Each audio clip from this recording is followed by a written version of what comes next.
Biden administration will not allow states to waive standardized exams this school year. News Channel 2's Kirk Tupai tells us what to expect for New York students. Despite the pandemic, states will not be allowed to cancel federally mandated standardized exams this year. The U.S. Department of Education did allow states to waive the testing last spring. States will be allowed to administer shorter versions of state exams and even delay the testing until the summer or even into the next school year. I spoke with Jolene DeBrango with New York State United Teachers.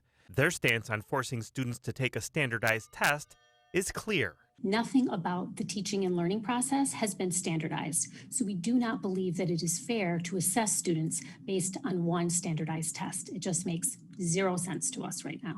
New York was one of the states that did file for a waiver this year. However, the federal government is looking for information about how students have been affected by the pandemic.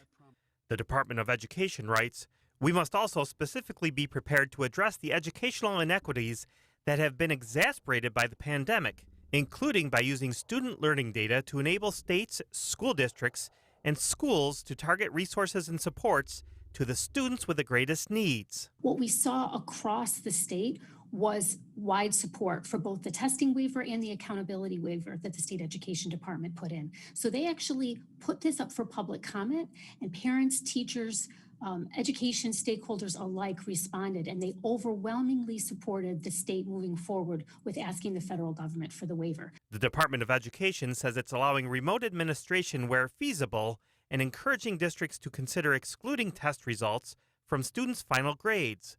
But that's probably not the case here in New York. We believe that the test will be more traditional, the way we have seen it in the past, and we don't believe that there will be a remote option for New York State students. The decision to force students to go to school to take a test isn't likely to sit well with some parents. Parents have made decisions around the safety and well-being of their own children. We need to respect those decisions, and no school should be forcing children to return to a building just to take a standardized test. In Utica, I'm Kirk Tupai reporting for News Channel 2.